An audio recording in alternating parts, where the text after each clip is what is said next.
consumer reporter, consumer advocate here. I want to talk about just how we're nickel and dime to death. Uh, well, okay, so what happened to me this week? My storage unit, and I've been having anxiety. Nothing good happens in a storage unit. I've been having anxiety about my storage unit. I just know it's expensive for one thing.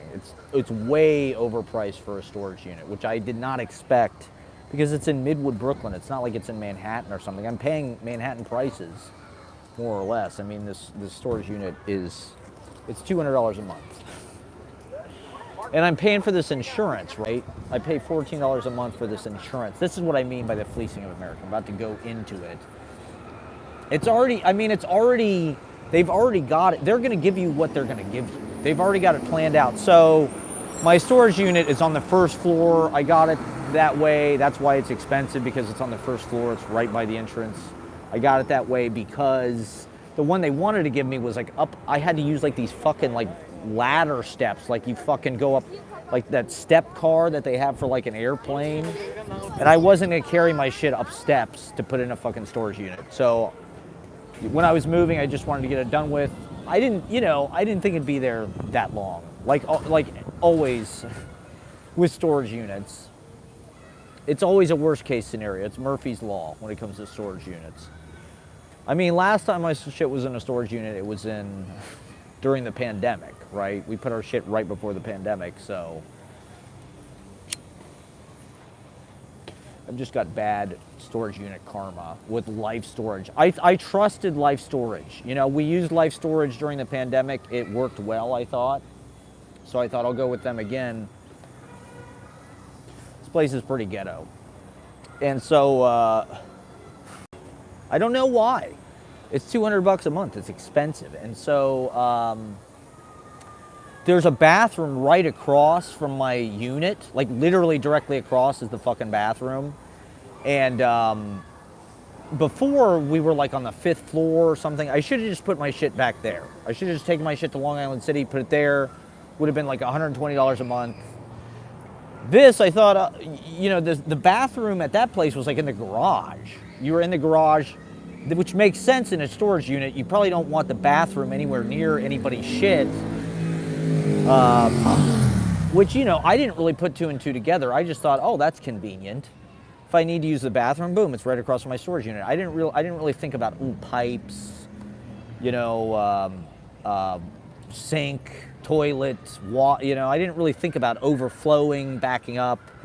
And so I'm not exactly sure what happened, but I get a call Monday at noon. We've got a problem with your storage unit. Please call us as soon as you can. And so, I'm thinking worst case scenario. I'm thinking my shit got stolen. God knows what. It could have been any fucking thing. So I call them and they're like, there was some kind of backup with the pipes. And so it wasn't that bad. It's not like there was, 3 inches of water on the ground. It was just like there was sort of water seeping out. And I guess whenever the water kind of like hits cardboard, it just the cardboard like absorbs it in a weird way. And so, I mean, don't get me wrong, it's a huge pain in the ass, and like, this is like, I feel like my anxiety like manifested this or something. I should have moved my shit out of the fucking storage unit, this summer. I should have figured that out. I had the whole goddamn summer to do it, It's been in there since February 15th. So it's going on 7 months. I think the first month was free or something. That's why I did it. It's like the first month is like $30. It's cheap. The first month is like cheap. That's how they reel you in. That's how they sucker you in. So anyway, I mean, it could have been worse. Like, it wasn't, I don't know. We'll see. I probably shouldn't comment publicly. I've still got an insurance. So my insurance, right? I pay $14 a month for insurance. You'd think if insurance would cover anything, it'd be water damage, right? I mean, what else is going to happen in your storage unit? The shit's going to get stolen, probably. That's about it. What else could possibly happen? It's climate controlled. And like, it's a freak occurrence. I don't know. This doesn't happen that off. I don't know. There is no security, is the point. I mean, think about those floods they had a few years ago in LA, or where was that, Nashville? There was all those floods that, like, you know, it flooded like warehouses and warehouses of shit. All these guitars, all these fucking, you know, a lot of like original master recordings of shit got lost. Like some Chuck Berry master recordings and shit were like in these warehouses in LA or something where they kept them for safekeeping or whatever. I think some of Tom Petty's guitars got flooded and shit. Or even like Malibu's like that, you know, all these fucking rich, famous people live in Malibu and shit. It's like, there's wildfires, there's mudslides, those people lose shit all the time. So like, there are no guarantees, you know, no matter where you are. I mean, even if I had my shit in the apartment, who knows, you know? But I was constantly having anxiety when I was in my last apartment, when I had all my books and my shelves and things. I was constantly, my whole life was anxiety about like, oh, I can't spill water on any of these books. You know, I can't, I got a cup of water. I got to be careful about where I put that. I can't put it on the same surface as books because if I knock it over, oh, I can't get, like, water and books. Water is like kryptonite to books. I don't know why. I mean, fire, I guess, too, obviously. Books have it's just weird how they're so incompatible with water. They swell. Once something is water damaged and kind of swollen, not that it's completely worthless. The thing that I was really worried about was the mildew, because the water wasn't really drying. Like I said, it wasn't deep. It was just kind of like, a thin kind of film along the floor. And it, some of my shelves got wet. A couple of my laptops got completely soaked. An external hard drive got completely soaked. My messenger bag that I got from Aeropostal in like 2006 got completely soaked. So there was definitely, I mean, my ottoman, which has a lot of my hard drives and a lot of my precious keepings in it, thankfully was sort of not that bad. But I mean, the bottoms of all my shelves got soaked. The worst thing that happened, or one of the bad, I mean, who knows? We don't know. But one of the bad things that happened is all of my original books, which I printed on lulu.com. When I did New York Poetry Festival this year, I got the box down and I think I put it under the chair.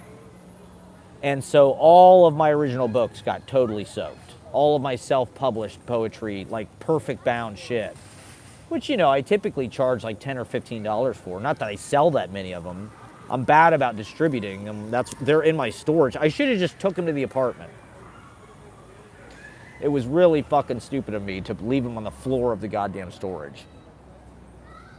So a couple of them are just bloated beyond repair. They're still wet. It's like, this happened on Sunday, now it's Thursday. They're still fucking wet, some of them. They're swollen like bodies or something that drowned in the fucking river. So, it wasn't a great, I've been sick since so the last live stream I did, I was in Bleecker Park. I should just call this live from Bleecker Park. Last Tuesday, and I got sick when I was going home.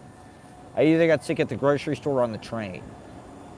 The lady who was checking me out at the grocery store coughed, and I didn't have hand sanitizer. I thought they had hand sanitizer in the store, and then the lady next to me on the train coughed, and I got sick the next day. I don't know if I have COVID or what. I don't think so. But, I didn't get that sick. I just had kind of a scratchy throat, and I've been super tired for about a week. But other than that, it wasn't that bad. So, my throat is kind of scratchy right now. I'm still kind of tired, but I've been not feeling that great for the past week. So I woke up Monday morning, had to deal with this, right before the open mic. I had to take a bunch of my shit out of the storage. I mean, luckily it's only a block away, so I could just walk right over and bring it to the place. None of my, I don't know, we'll see. But I find out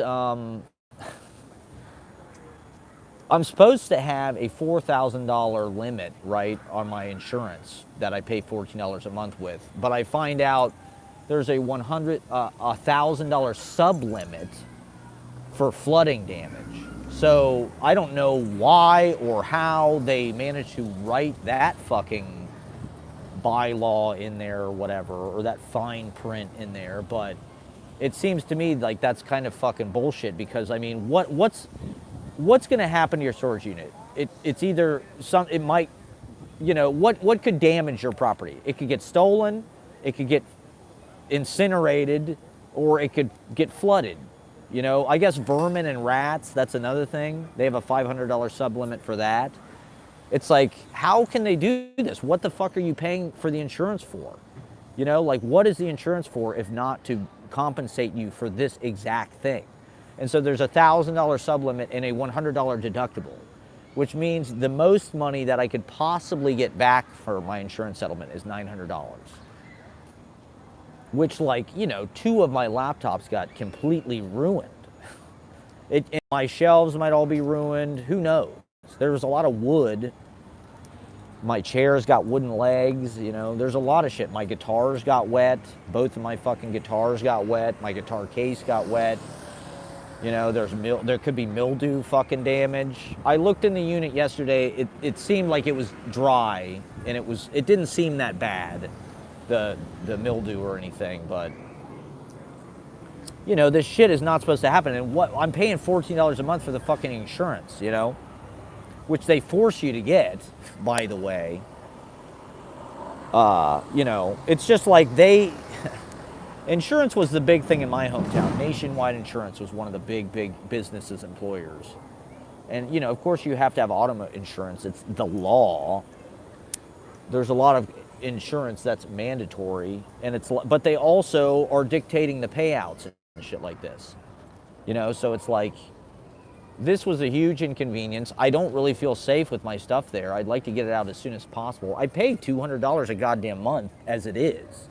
So $900 is really not that much back, My bill is coming up on Monday, so it's like, even if I get $900, it's like, boom, there goes $700 right there. So it's like, what if the thing flooded 3 feet deep and all of my shit was ruined? I get $900? Like, that's pretty fucking insane, actually. It's just like, you have no fucking rights. And,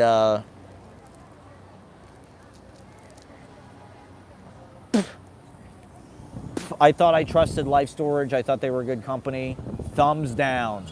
0-star Yelp review. This is me slamming Life Storage. I want to get, here's the other thing is they were just bought by some other fucking company, bought the location. So the cost of my storage unit went up by like $15 or something, like last month. They're not going to give me a month for free, none of that. It's just like, here's $900 potentially, max payout. If I got, like I remember one time when I was a kid, my dad's van, somebody rammed the back of his van, which he had just bought, and he got like way more than he paid for it. I think he paid $2,700. I think he got $3,500 or something, $4,000. So, and I'm not saying, I probably shouldn't say this on the internet. This is like, but insurance companies there's a lot of things that are not just like the physical damages, it's like, it's trauma, it's like lack of trust, it's like, I got to get my shit out of there. These storage units really have you by the balls. In this place that I have my shit is like super no tolerance. It's like, if you miss a payment, they lock your shit. If you miss 2 payments, they just sell it. It's like, $200 is not that cheap. It's almost like a pawn shop or something, the way they run this shit. I almost feel like I have my stuff in Hawk. Except they're not paying me, I'm paying them. So another example of this, it's just a shell game, man. It's a fucking shell game. They've already got it all planned out before it even fucking starts, what they're going to give you, no matter what happens, I mean, all of my possessions, there's thousands of dollars worth of stuff in there, I mean, it's all a bunch of old books and shit that nobody would give a fuck about. But, like, to me, that's the ultimate anxiety. My whole adult life, I've been pulling this book collection around with me. from apartment to apartment. I mean, particularly over the last 7 years. I mean, I've moved that book collection like, 6 or 7 times. And it's like, it's heavy, it's all these fucking boxes, it's all these shelves. And it is kind of a hassle. And a part of me probably is like, I just want to get rid of it or something. I don't want to get rid of it. I'd like to just, my ultimate dream, I just love to have this brownstone on West 11th and West 4th at $6 million. Love to just move all my books in there and just leave them there for the rest of my fucking life, I was looking at the view down West 4th Street. It's like, yeah, I would love to look at this every single day for the rest of my life. This is exactly where I want to live on planet Earth. I'd love to just move all my books in, move all my shelves in. I won't even hassle Life Storage, move my chair in, my ottoman, and just call it a day. Boom. I'm here in my mansion on West 4th Street for the rest of my fucking life. Instead, I'm in Midwood on Locust Avenue. My shit's in Life Storage, $200 a month.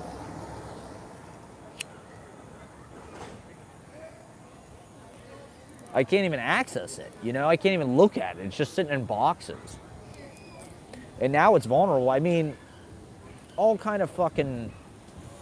There's these 2 doorways right on, it's Avenue M, which goes to the train, so I walk down past the storage place. It's literally right on the corner on my street on the way to the train. And so every day I walk past the storage place, and there's these 2 doorways, which are like indentations, which are right by my unit. Literally, if you were to walk in this door, you'd probably be right at my unit on the first floor. But it's like, it's like some kind of weird, like, utility door. Like, they don't use it or anything. And so, but I go in there to smoke weed, like, usually every day, because it's kind of hidden, it's off the street, and, it's hard to find a place to smoke weed in that neighborhood because people really don't like it. Even outside, people are constantly saying shit to me or giving me the stink eye or, this or that. So it's like, it is hard to find a place. And so I actually go into this weird little doorway where, like, I'm sure homeless people sleep and shit. There were these chicken bones. One day I'm standing there smoking weed and there's like this fucking like hot and ready, like from the grocery store, like plastic shell thing with all these fucking chicken bones. Like wings, like buffalo wings, just on the floor of this, like, indentation of this utility door. It's just like, it's probably 7 feet tall and just a little bigger than the door, this little indentation. It goes probably 8 feet in. And there's like there's a step up and it's concrete. And so I'm sure homeless people sleep there, get out of the rain there. I smoke weed there. But these chicken bones were there for like weeks, like nobody, there was like a salmon, there was like a grilled salmon, like from the grocery store dish that was there for like a few days. So nobody really goes there, but I'm like, this is kind of weird that like so much of my life is like in this weird little like 15-foot radius in this storage unit. I've got all my shit on the other side of this door, all my books, my hard drives, my chair, my fuck chair. It's all like literally within like 10 feet in this weird little, I think a movie studio used to be there. There used to be a movie studio in Midwood in like the 30s, the 20s and 30s. There were like production studios, I think literally on this exact spot. So, this is once again the kind of Lucy Sante karmic whirlpool. There are certain locations that have a certain karma that goes down through history, so who knows? I don't know. My storage unit does feel like some kind of important location, the good battle between good and evil. I smoke weed there, and it's being threatened. My books are, it's like Prospero, That's it's my power. It's one of my powers. Prospero's books, I don't know. And I don't have them. I don't have access to them. I'm trying not to rely on books. My experience in kind of the New York literary world over the last few years has kind of soured me on the illusion of kind of the elitist literary establishment. And I don't know, I try to just get my poetry from actual life. One of the things I'm confronting, my whole life I've tried to learn things from books. I've been obsessed with books. I haunt used bookstores. It's a security blanket for me. And it's a place to hide out, frankly. And to be honest, I don't actually know that you can learn certain things from books. I don't think books are the best way to learn Probably most things, maybe. That's not to say that books aren't important and absolutely essential utilities and a huge part of my life and the kind of prime, geography in my life. But also, I don't know, it's like a Whitman thing, right? It's like you learn everything outside. You don't learn in drawing rooms. You don't learn in books. You learn from people. You learn from life, right? If you're spending too much time reading books, you're kind of missing life, which is the real book. People are books, And I don't know, I've always been kind of like a shy, I like being alone, right? And books are the best way to spend time alone.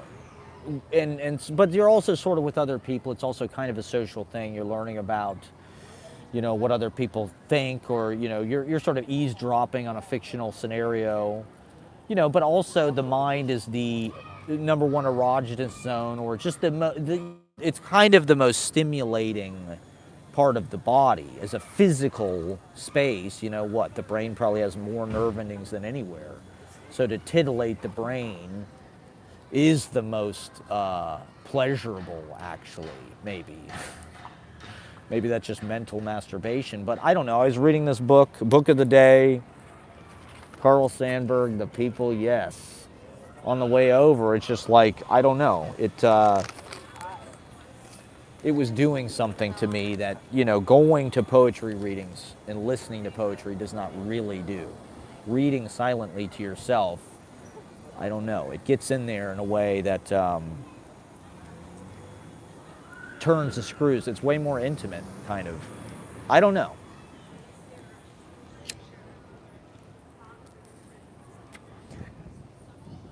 Maybe not more intimate, but I don't know. When you're reading, you're kind of in a security or a comfort zone, or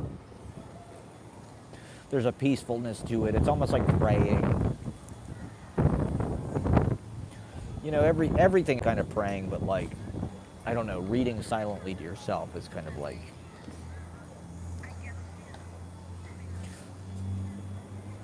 monastic. And comprehending, feeling the excitement of comprehension, and poetry, sort of being a secular liturgy, a religious scripture, or a spiritual kind of tract. That's what it is for me, because it actually talks about life. It isn't just a fictional universe or a faith-based leap of into some other code of how things, how you're supposed to behave. It's more about how things as they are, and speaking to that.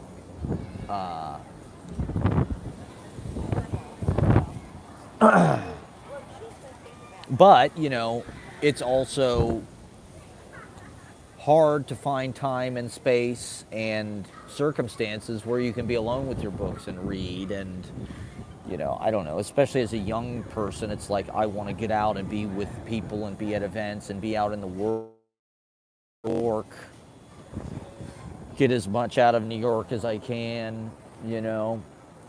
My experience in the city always feels precarious. It always feels like I'm just one step away from having to get rejected and go home, not having enough money, getting bounced, having to go back to Ohio. It always feels like I'm just one step away from that. And so I'm constantly trying to spend as much time in the city and get as much out of the city as I can. That's why I take my notebook everywhere and just write things as they come to me, write life as it happens. Do this, I'm out here in plain air. And I don't know, I do think that there are like kind of elitist, clout-based power structures, particularly now with publishing. And man, I was looking at the New Yorker's best books of the year so far, which is really just like the books they pick every week. It was a compendium of like their book of the week or whatever. And the covers of all these books are so goddamn ugly. Every fucking one of these books. Jesus Christ, it looked like, I don't know. I don't want to be a part of that. You know, I'm proud of the way that I do things. I like self-publishing. I like publishing on the internet. I like live streaming. I like reading at open mics, you know. I think there is a non-hierarchical sharing that's going on there that's important. It's part of the fucking culture and what's healthy about it. You know, so much of our American current culture is celebrity worship, hero worship, and there's so much ego in that, and there's so much exclusion in that. It's a eugenic capitalist, you know, talent. Well, not even talent. It's what sells. You know, what fits in with the market. And at this point, you know, in the same way that my insurance policy at the storage unit is just kind of figured out for me, I have no say in it, you know.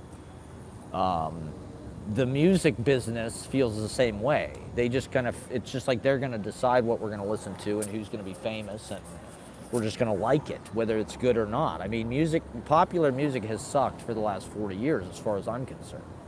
You know, I've managed to, you know, acquire and adapt sort of like an ironic, sarcastic appreciation of it, because you have to.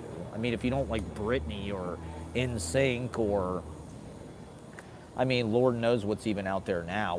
Taylor Swift? I mean, the New York Times feels like it's an appendage of Taylor Swift. It's like every day they've got some kind of super pro Taylor Swift propaganda. And it's like, sure, fucking Taylor Swift is great, but like, Jesus Christ, I mean, the Eras Tour.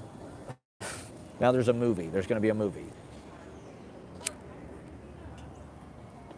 There's always some fucking Taylor Swift story. We're about to dinner there tomorrow night, okay? If you want to. And then Saturday. And it just feels like the CIA, it's a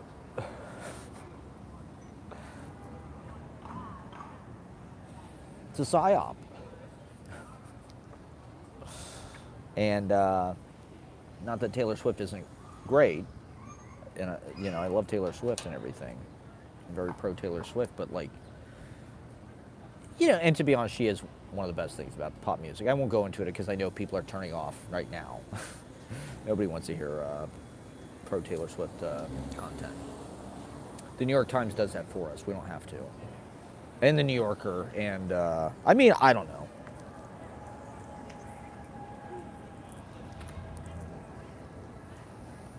I guess if they were writing stories about Bob Dylan every day, I wouldn't be complaining about it. And maybe they do, and I'm just blind to it. I'm just like, oh yeah, here's another fucking story about the Bob Dylan fucking Tulsa Center or whatever. I don't know. I'm trying not to be...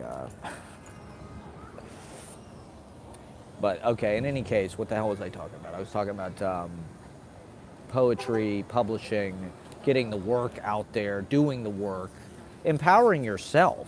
You know, and following your own original vision. You know, everybody fucking just trying to copy what's popular, what other fucking people are doing, and fucking, okay, are these people gonna fucking sit here? I'm live streaming right now. These people kind of keep sitting while I'm fucking live streaming, and I guess it's fine and everything, but I am live streaming. So, I'm sitting at this table, and like, to be honest, it's a huge table, and I'm taking up like a lot of fucking space. But, you know, maybe it's just because I'm an American and we're used to having a lot of space. But like, I've been sitting here a few times, and like an entire group of like people will come and sit on these benches with me, with like frozen yogurt and shit. And it's like, I'm about to smoke weed. I've got a big joint in my mouth. Or I'm fucking about to live stream, like I had my goddamn phone out earlier, and like these people came and sat like literally right next to me and started like eating. They all have fucking shit from Magnolia Bakery. It's all these like European tourists from like Magnolia Bakery. They just come, they sit right next to you, and they just start eating like you're not even there. It's like, I was here. I was about to smoke a joint. Are you okay with that? I was about to start live streaming. Are you okay with that? Like, I'm about to start rambling about my insurance payout and the government and how Taylor Swift is a psyop. Like, you're going to be cool with sitting here and while I do that, smoking weed? Because this is my office, for Christ's sake, okay? I live here, okay? I'm a fucking taxpayer. They just whore this city out to everybody else, except the people who live here. Just like everything now, it just belongs to rich people. There is no fucking... Oh, God. I've been seeing all these stories about development in Columbus, my hometown. And I suppose it's the same thing that's happening here. You know, they're building these big high-rises in like Astoria and shit. You know, there's a housing shortage. So what else are they going to do but build big, ugly fucking condo buildings in neighborhoods, you know, people traditionally have not wanted to live in that much.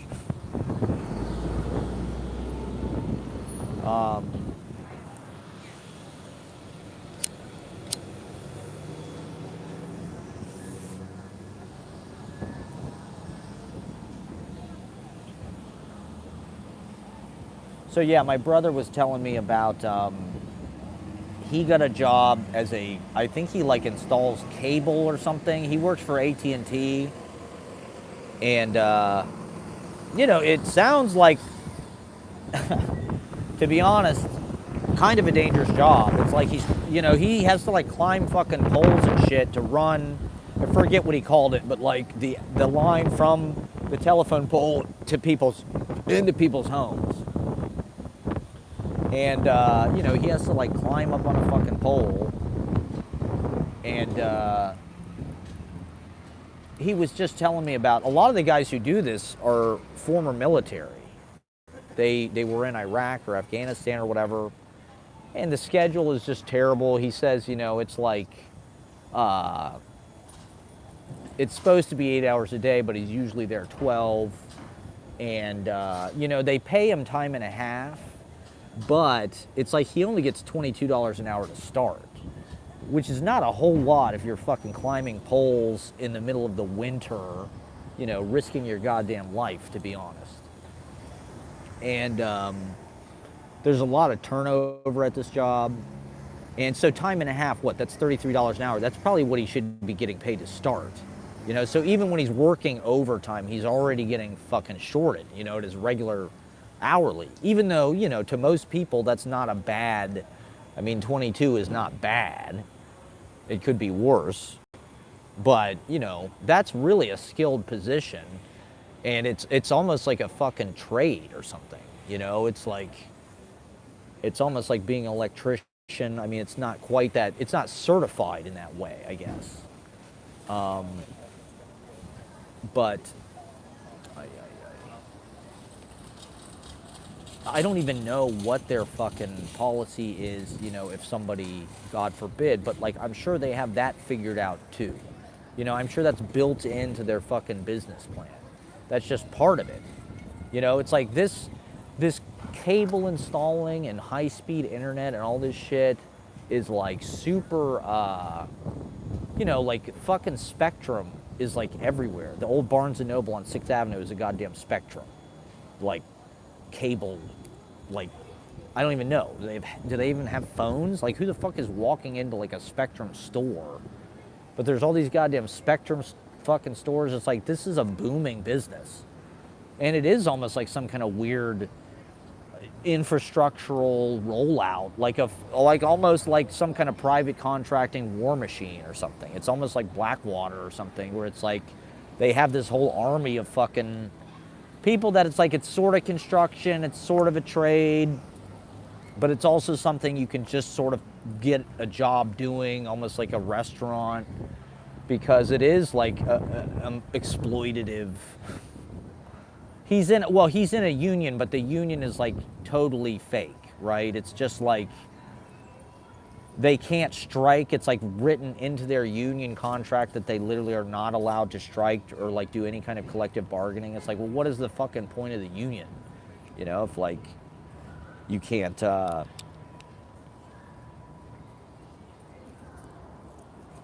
fucking strike or collective bargain. I mean, that's like the whole point of the fucking union.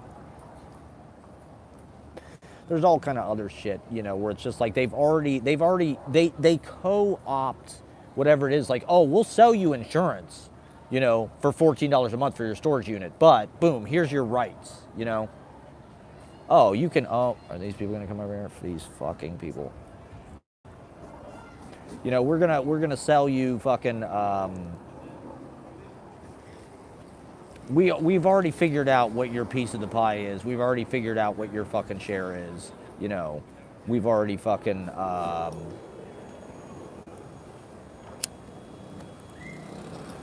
these people keep coming looking over like they're gonna sit here. So I'm trying to like chug weed, like, and be like as animated as I possibly can to let them know that I'm like using this as a fucking like studio right now. Like, go sit somewhere else. Is this obnoxious? I don't know. It's like, sorry. I'm in the middle of fucking, go somewhere else. You know, this park is for me and delivery guys. That's what it's for. And people in the neighborhood to walk their dogs. It's not for Europeans eating fucking gelato. Like, get the fuck out of here. Get out of our country. No, I'm just kidding. Here come some people. Are they gonna sit down? I'm just trying to make it known that I'm smoking hella weed and live streaming my controversial opinions about the insurance sham business. I don't know.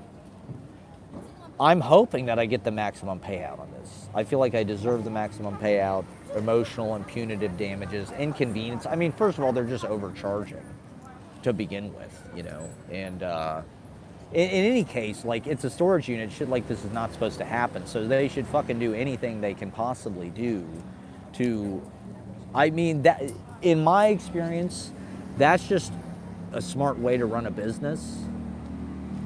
I mean, maybe not everybody has this luxury, but it seems to me like if you do, like in a restaurant, right? If you do something that like fucks up your fucking customer's meal or whatever, like, you comp it. You know, you might even give them some shit for free. Give them a round of drinks, give them a free dessert, something. You know, you want to be apologetic and you want to like make sure they still had a good experience by giving them shit for free. This place, it's like the most money I'm going to get is $900. I didn't ask for this, you know. I don't want my shit to be there. I wish I could move it. I suppose that's probably most people's experience and why most people are there. I'm so uncomfortable because these people are like looking at me like I'm some kind of nuisance or something. Maybe I should put my backpack on the other side so they think somebody else is there. I don't know. Am I an asshole? I guess 6 people could sit on these fucking benches, and I'm one person live streaming. But it's Thursday. What time is it? Shouldn't they be at work? Shouldn't they, you know? I'm a poet. This is my job. I need to get content to my fans. You know? Maybe I should go for a walk or something. These people are really giving me... Okay, what else the fuck do I want to talk about? The telethon coming up on Saturday, Jesus Christ. Poetry. Okay, got this Brooklyn Rail reading coming up, that's exciting. That's probably like the biggest fucking reading maybe I've ever done. Thanks to Ashley. She curated it, she curated me as part of this reading, so I gotta figure out what the fuck I'm doing. I got a lot of stuff. I got this play, I just finished my play. The Ballad of Rivers Cuomo. I don't know. Maybe it's just a bad joke taken too far. I don't know. It's like a skit. I probably should have written something more serious. I don't know. I wanted to write a Kevin Killian style, like Poets Theater. You know, like Kevin Killian has this great book. In fact, I should go to the library and look at it to just see what he did, because I'm not sure. But, you know, I did the best I could. I don't know. It is what it is. You know, it's not that serious. It's kind of a skit. But I just wanted to paint a portrait of the man and kind of his kind of weird circumstances and biography, but also kind of weigh a judgment on him. And I don't know, like there's a shipwreck in the play. And it's a Shakespeare thing, right? I mean, The Tempest. I was in The Tempest. The Tempest starts with a shipwreck. And so I thought, You know, we should put something exciting on stage. The play has a lot of Shakespeare kind of layers in it that are kind of a way to, you know, it's intertextual because that's a part of Rivers Cuomo's thing. He's so into these Shakespeare, these outdoor Shakespeare plays. They ask him, well, this is part of what is interesting and I don't know, kind of baffling and perplexing about Rivers Cuomo is he went to Harvard, you know, and they ask him who his favorite writers are, and he's like, oh, I love Shakespeare. It's like, okay, pretty interesting, Rivers Cuomo. Like, oh, what plays do you like? Oh, I love Hamlet and Romeo and Juliet and King Lear. And, you know, it's like, okay.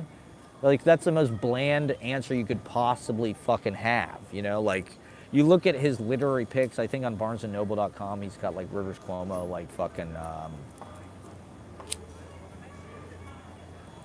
you know, like, favorite books list or, like, recommended. And it's just, like, the most, like, high school syllabus. It's, like, Brave New World, or I think maybe 1984. It was, like, Orwell, Animal Farm. I think, was the Grapes of Wrath on there? We all know about the Grapes of Wrath. It's just I don't know. There's so many jokes you can make about this. I don't know. That's why he's a compelling figure. I don't know. When I'm looking at the play, I'm like, what the hell is this about? Why the fuck did I even write this? You know, I should have written something serious, but I don't know. It's just a way to sort of like model ideas about art and commerce and poetry and, the last 30 years in particular, you know, Gen X is getting older. They're sort of oldies. I mean, the one band that everybody points to as sort of like being some kind of significant, critically acclaimed band is like Nirvana. It's like, dude, that was 30 fucking years ago. 30 years ago. It's like, what's happened since then, you know? And so the play is sort of about that. Rivers Cuomo is a survivor. You know, a lot of these other guys have not survived. And, but, I mean, has he killed his music? A lot of people might say yes. Pitchfork would say yes. But I'm also trying to rejuvenate Rivers Cuomo's career by,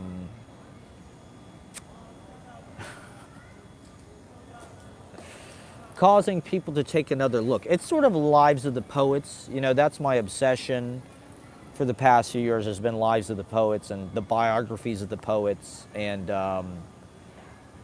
so, you know, Scenes from the Life of Rivers Cuomo is like, it's a way of having a biography of Rivers Cuomo on stage. But I tried to make it dramatic. I don't know if we're even going to be able to do it. There's a lot of lines. If we could do it with the scripts, like maybe we could do a stage reading. You know, I don't know. It would take probably about a month to really. But there's a lot of special effects that it would probably need too. Like there's a gun. I don't know. I went kind of overboard with it, but.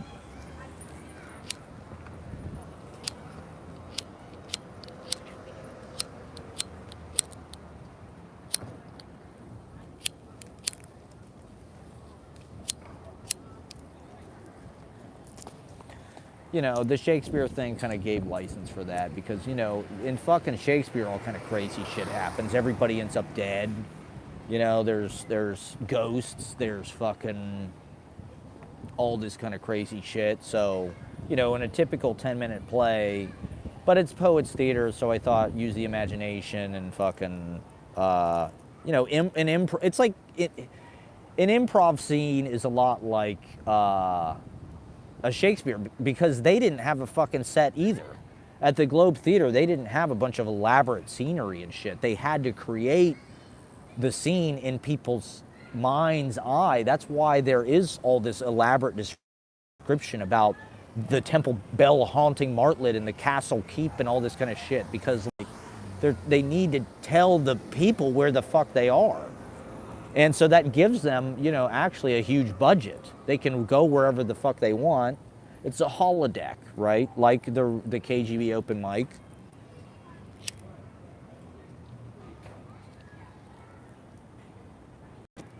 You know, one thing I'm trying to do with these themes is create visions in people's, you know, if enough people make believe that we're like on the Weezer cruise, You know, I look kind of like Rivers Cuomo. I play some Weezer songs on the guitar. Bang. You know, Ashley does a Weezer thing. Maybe somebody else mentions Weezer. Like, it starts to become real. We are on the fucking Weezer cruise. Or Twin Peaks. You know, the Twin Peaks episode was one of the behemoth open mics we ever did, where Ashley had a Twin Peaks thing, I had a Twin Peaks thing, we used the music, Ed had a Twin Peaks thing. The Red Room looks like fucking the Red Room on Twin Peaks. Like, the open mic is already kind of a David Lynchy, kind of a, I don't know, behaviorally avant-garde performance art.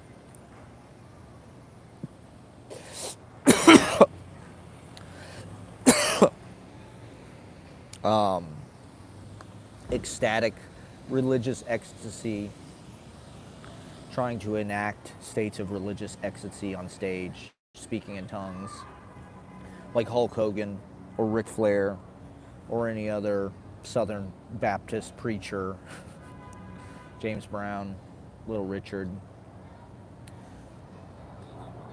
AC/DC, man,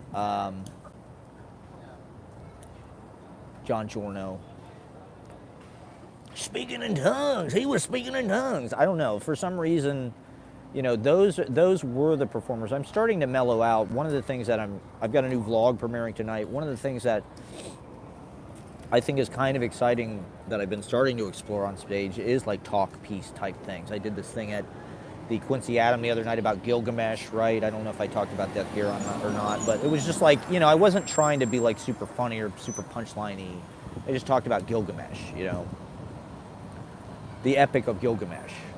And, you know, doing different sets every time, talking about whatever you want to talk about every time, like this. You know, there's endless material, there's endless things to discuss, there's endless things to make entertainment out of. It's all show business, you know.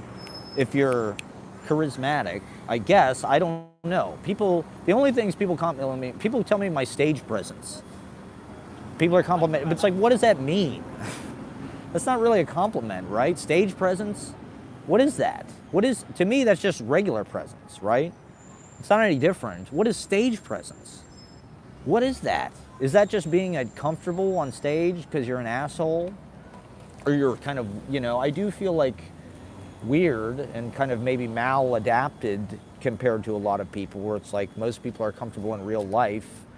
Maybe I'm not so comfortable in a regular conversation, but on stage I'm like sort of normal appearing or something, or like I appear comfortable, or like I am not nervous, or I know what I'm doing or something.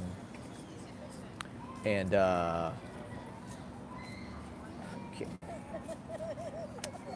people are trying to sit across from me. I don't know. I'm a hog. I'm hogging these benches. I'm hogging everything. Maybe I could move the fucking table or something over here and put my camera over there. Should I readjust the camera? Fuck. Yikes.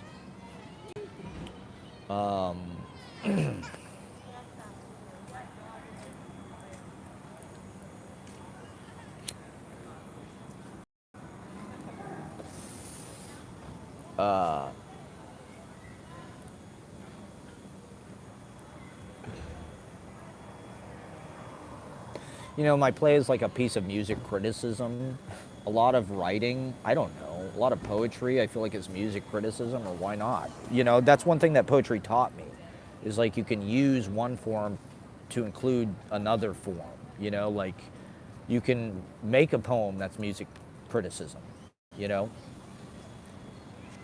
And if that's what you want to write about, just put it in your fucking poem, you know? Talk about, you know, like this play, David Berman is in the play.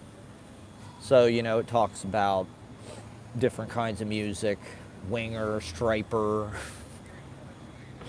the Black Album, Pacific Daydream, talks about theater.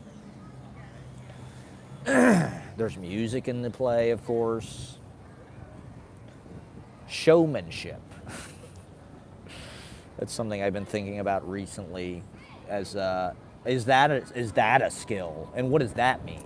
You know, like this week, the Jerry Lewis telethon. Maybe I should talk about the Jerry Lewis telethon because it's a huge. I mean, it is really a masterpiece. You got to go on YouTube and watch these Jerry Lewis telethons because they're just these epic works. There's dancers, there's old time comedians, there's incredible music, Tony Bennett or Frank Sinatra or Sammy Davis Jr. or he's pretty hip. He had the Pointer Sisters. He's pretty hip, like he gets good acts. He gets really fucking good acts. And it's just this mega, it's like, it's one of the inspirations for the open mic, absolutely. I remember seeing it in high school, one year in particular, the year that Jerry Lewis, he was on some kind of steroids or something, hormones for like, he had a heart thing. And so he looked like Buddha. He was massive. He weighed like 300 pounds. And he had Martin Short on. I remember distinctly seeing it that year when I was in high school, seeing it live. It was every Labor Day, which I guess, Labor Day was the day where nobody watched TV. It's like the last weekend of summer, so it was just they had nothing. And so Jerry Lewis said, yeah, I'll take it, I'll do this telethon. And so they give him, I don't even know, 22 hours or something the whole fucking day. And it's just boom, boom, boom. And he's up and he's emceeing and he goes on this one year in the late 70s, he's on like Percocet or something. Wow, holy shit. He is really feeling it. When he's singing You'll Never Walk Alone, you see like 8 different expressions go through his face, like in like half a line. He's just like, Jerry Lewis is some kind of freaky, whether or not I don't know. His comedy, I think it is like a French thing. I understand why the French like him, because there's something about it that it's almost like watching a really good musician or something. It's not necessarily funny. It's actually just like, he's just like got this like swag and this charisma, his voice, particularly when he's like himself. It's his early movies and shit, I haven't seen that much of that stuff. It is what it is, it's cool. I'm sure he was probably like the Jim Carrey of fucking, 1948 or whatever. But like seeing him like in King of Comedy, right? When he's Jerry Langford, or on the telethon where he's in these suits and he's got his big, protractor glasses and his chin, his big, huge double chin, and his hair is just shellacked. It's, he's got this vinyl black shellacked hair. It's like Jerry's 70 years old and he still looks, and his voice, these speeches he does are just incredible. He just improvs these speeches that are just like, watch Martin Short's impersonation of Jerry Lewis.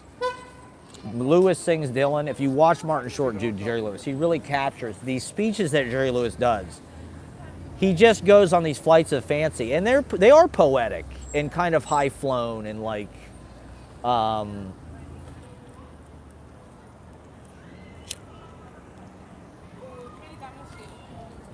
but they're also super showbiz and super Vegas. SCTV really nails it. SCTV's got a lot of the telethon DNA in it, and the showbiz. Bobby Bittman. But sincerely, I want to let you know, sincerely, I love what you do. I think, and can we get and all this kind of shit. Like, that's all like Jerry Lewis. But like, that's like Joey Bishop, or who's this guy, Norm Crosby. Oh my God. No one even has heard of these people anymore. Norm Crosby. Who the fuck knows who that is? But at the time, they were getting paid big bucks. Lou Brown, his band Smokin'. I mean, Jerry Lewis it's like, he's not the greatest singer, but he sings a lot on the telethon. And it's charming in its own way because he's got showmanship, right? And I don't know what it is. It's just razzmatazz. It's hosting quality. He's a host. He's an MC, right? There's not that many people that were that good at that. And what is the quality that makes a good host or a good MC? You know, this is something that I think about because it's the thing that people seem to key in on, like, this is what I'm good at. You know, people don't come up and tell me, dude, your poetry is so fucking great, dude. They come up and they say, dude, you're an amazing MC, man. You're a great host, dude. Those who can't do host, like me and Jerry. No, I mean, you're basically a stand-up comedian. Do yourself a favor, go back and watch Carson on the telethon in the 60s. There's a few acts that Carson does in the 60s and early 70s, and they're like stand-up routines, and they're very different than the Tonight Show. And they're like probably more like what his Vegas act was like. And so they're kind of an example of what Carson would be like if as a stand-up. And there's not that many tapes of that stuff. His vibe on the Tonight Show, Carson's vibe on the Tonight Show is very subdued. He's very quiet. You can tell he's just kind of done it so many times that he knows he doesn't really have to do anything. You know, he just has to, you know, the conversations they have for the most part are kind of awkward, not even that interesting. There's something about just watching Carson. You know, it's like if they're charismatic, their body language. It's like with Jerry Lewis, their clothes, you know, their voice. It's just like their fucking swag, you know, like they're just fun to watch, you know. And they don't really make mistakes, or like the mistakes don't feel like mistakes because they're so cool. I mean, Jerry's just got a million fucking tricks up his sleeve. He can tap dance, he can fucking, and so that's one of the things I like about the Jerry Lewis Telethon is it's sort of a window in to an older show business when there were more live performers and there were more skilled live performers because there was more of an economy for that.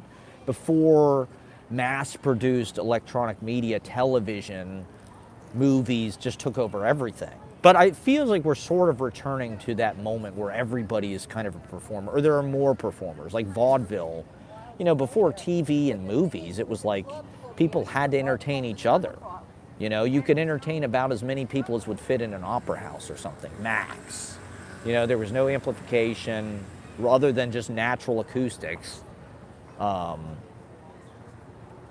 But then, obviously, film and television, and, you know, and music, you know, DJ or high-def kind of sound systems. This is something my dad talks about in the 70s. You know, before that, you needed a live band.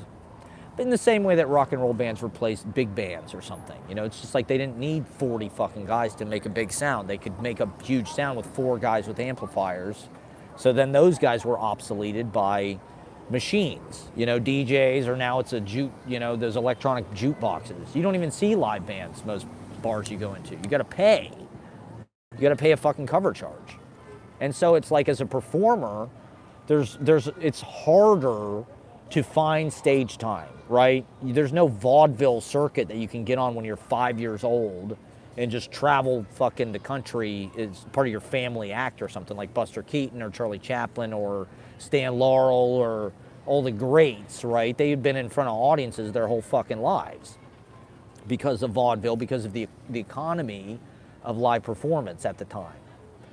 And now it's like, there's open mics. That's our vaudeville, you know?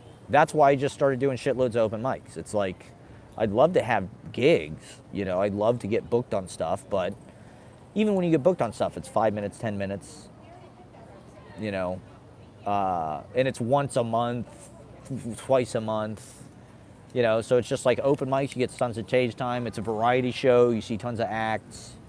I don't know, that's what I'm interested in. I'm interested in learning how to be good on stage and do what Jerry Lewis does.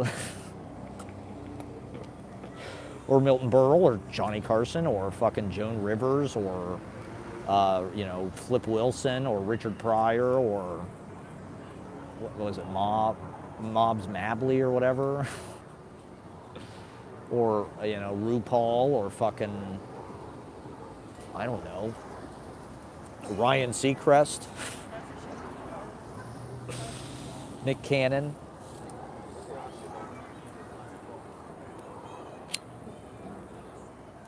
Jimmy Fallon, my arch enemy.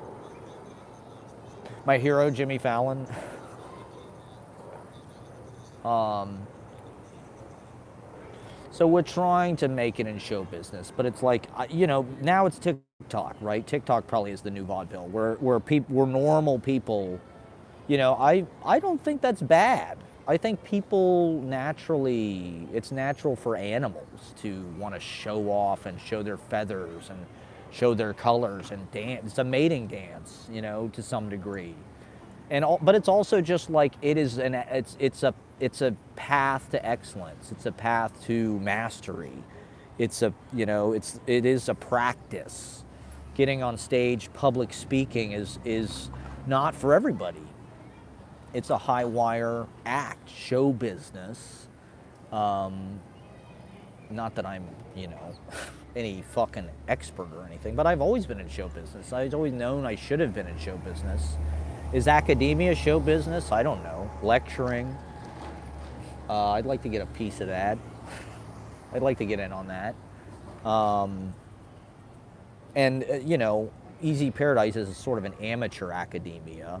It's a black market academia. It's a dark web IRL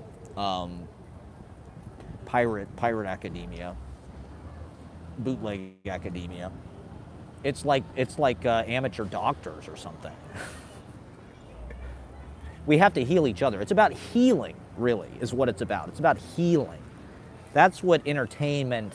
That's what show business. It is a kind of church. What did they do at church? They would go one day a week. They'd have the day off. They'd go and they'd sing all fucking day and they'd read poetry, and they'd dance and congregate, eat, drink the blood. Jesus turning water into wine. Bam! It's party time. 2-drink minimum. At the fucking Last Supper, at the fucking Easter. It's I got all these fish. You look at all these fish I just caught. So it's like, that's what the open mic is. It's like everybody gets to get up and read their sermon, their little lesson, whatever they want to share. Everybody does have prayers and sacred kind of things to say. Magic. We're all magicians, right? That's the metaphor. So it's just like trying to help people learn to hone that, learn to hone energy, learn to shape energy, learn to shape into, by creating a good vibe, that's you're trying to help guide people to like happiness or like, I don't know, elevated consciousness, hopefully, maybe. Give them poetry, get everybody into a good state, feeling good, and then poetry, genius, insight, because they're ready to receive it, they're watching, they're listening. You're sharpening their listening, you're sharpening their seeing, that's part of it too, seeing what other performers do. I mean, I've seen so many freaking performers so quickly. You see who's good, you see what works, you see who gets booked on stuff, you see who people like, you see what people respond. I mean, there's no substitute for being in front of an audience, and feeling an audience respond to you, feeling what they react to. It's like that Hulk Hogan thing, the audience teaches you, by what they laugh at, by what they listen to, when they quiet down, you get all kind of different experiences and sensations. I'm constantly trying to energetically bond or interact with the audience. I'm feeling what they're feeling. I'm trying to guide it to a higher place, to a good place, to a happy place, to a, intelligent place, to a harmonious place, to the new brain, It is like a meditation or a group. It's like a journey. Everybody fucking goes on this journey together, from the beginning to the end. Everybody has their own journeys within it. People leave, they go smoke, they make friends. There's 100 journeys happening within the big vessel. It's like a big ship that we're in. We're in the big hull of a ship. And I think entertaining each other is more, that's like an economy that people should be focused on. Local culture, not just worshiping, Broadway, I want to go see fucking Daniel Craig and Macbeth or Daniel Radcliffe and some, fuck Daniel Radcliffe. How many jobs has Daniel Radcliffe taken out of actors' mouths? There's an entire generation of actors that are not going to get a shot because of fucking Daniel Radcliffe, because he's in everything on Broadway. And it's just like, you can't get a fucking part on Broadway. You know, there was, in a certain sense, there was no point in moving to New York after my generation, because like, you cannot get a part on Broadway. The only thing people care about are celebrities. The only thing they care about is fame, you know? And with the open mic, it's not about that. It's about immediate reaction. It's about what people feel in the room. And everybody's supportive, but there's also things that, you know, come off and people go, fuck, that person was really good. I want to follow them. You know, I want them at my shit. I don't know. I like live performance, but at the same time that Jerry Lewis is doing all these telethons and all these live dates, he's doing movies and shit, you know, so you got to focus on that too. You do have to go into all arenas and be master of all of them. Film, television, TikTok, Instagram Reels, YouTube live streaming for the boomers, you know, busking, bars, cabarets, Broadway, cruise ships, Europe, China, you know, Australia, etc., etc. We want to dominate, we want to be translated, we want to imperialize, we want to colonialize the entire, we want to inseminate the entire world with our fucking ego, with our identity, with our image, with our brand, with our content, with our message. We're that ego, we're ego monsters. We need all that attention. We need mass media corporations planting our flag in every fucking person's bedroom. The Rolling Stones, the Beatles, these British fucking assholes. I don't want to ever hear this music again. It's about us. It's about the little people. That's just people. It's all media bullshit. It's all hype. If people were nurtured as artists and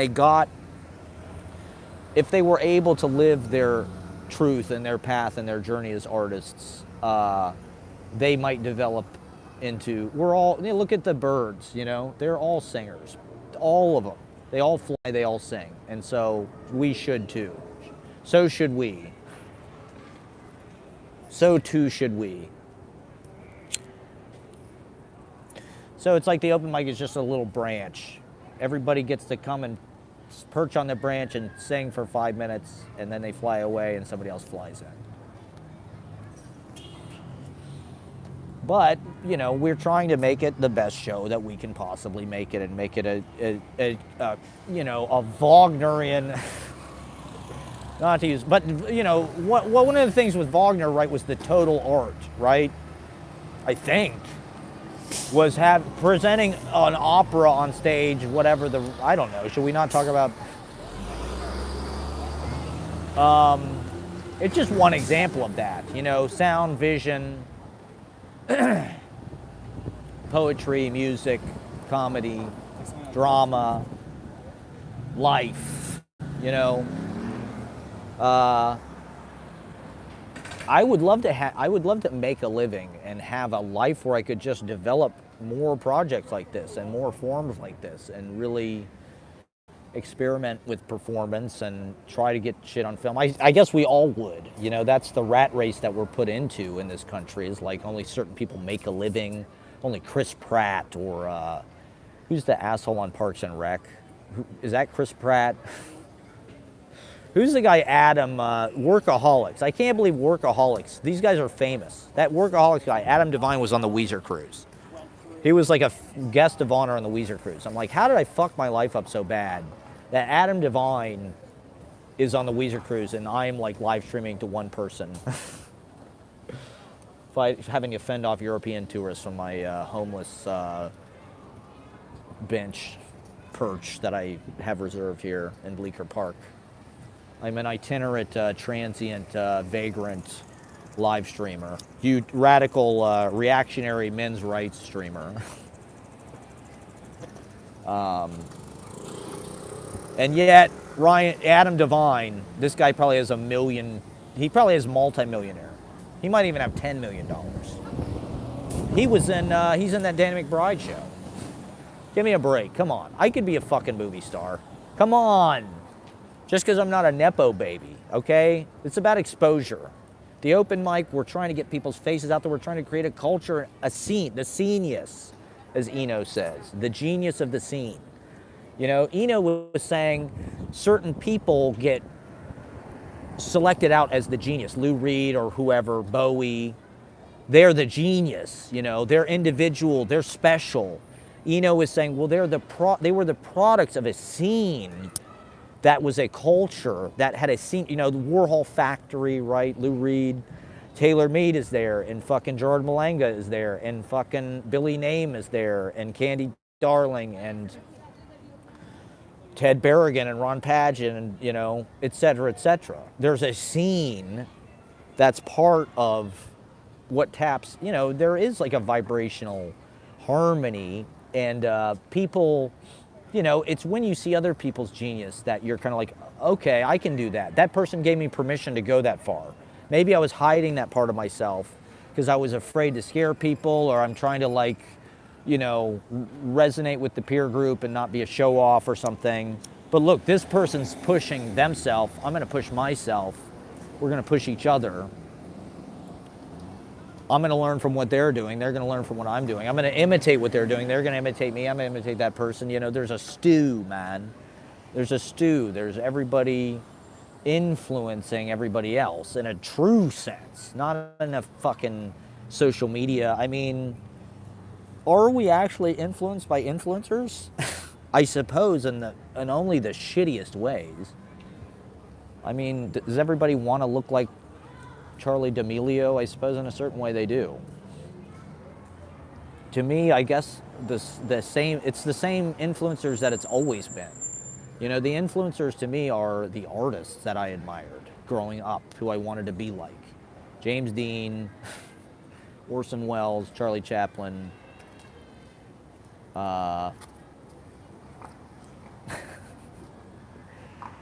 Buster Keaton.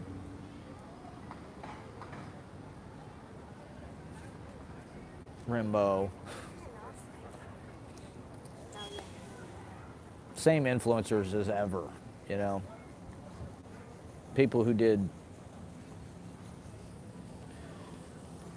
who made great art. That's what we're all trying to do, like, right? Every selfish Western white person who lives in Brooklyn or,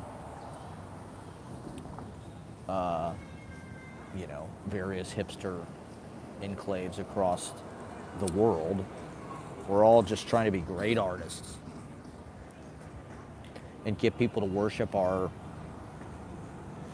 genius, because that's what, you know, these guys had everything. The rock stars, the people who are dying now, who are finally being proved mortal. You know, nothing, don't mean to talk shit about them or anything, but you know, the gods, the golden gods, the god realm, Zeppelin, Dylan, the Stones, the Beatles, the people who got to just have it all. They were geniuses, they were rich, they were famous, people worshiped them. And, you know, that's what show business and mass media was set up to create. People like Jerry Lewis, people like Carson. Johnny Carson had, what is it, you know, 13 million people watching him every night or something at the same time, right? That's kind of an interesting circumstance for a daily show, to have 13 million fucking people watching you at the same time. Like, nowadays, right, viewership is so fractured and kind of like, it's just floating. Everybody's got their own time that they absorb things whenever it's convenient for them. It's just everything's available online at their leisure. It's not like you got to tune in at 8 p.m. and watch it at the same fucking time as everybody else. It's like, you know, one of those scenes in those movies. You always see those in movies from the 90s and shit, where it's like some societal event. Everybody's watching it on TV, and they'll cut to a bar, and everybody's watching it on TV, and they'll cut to two security guards, and they're watching on TV.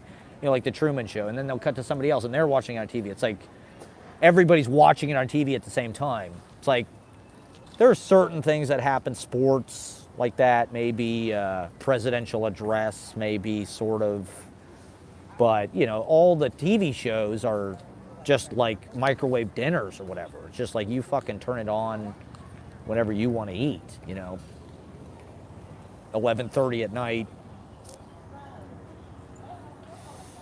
you know, whatever, 3 a.m.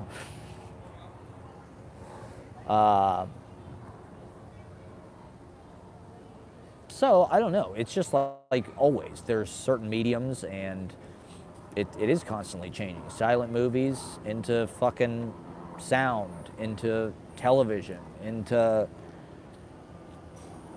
the fucking internet. And I don't know. I guess that's kind of exciting. I'd love to be on TikTok. I'd love to be on. I mean, I think it would actually really help the open mic a lot to be on TikTok, because it is one of the few things that it seems like there's like you can be locally famous. You know, there is like a communism of fame that I think should happen. In a certain way, I think people need attention. It is like a lot of people, we want attention, man. People want to be looked at. They want to be thought of as smart or talented, or it's a part of our identity, you know, certain of us. You know, maybe it is because we were neglected by our parents or traumatized or something, or I don't know. Our ego is attached to it. But, you know, my dad was a bass player. You know, I grew up, he was always going to gigs. I've been at gigs my whole life. I've been going to bars since I was an infant. And so I wish that I would have figured this out sooner, to just embrace this and figure out how to make this work. I don't know.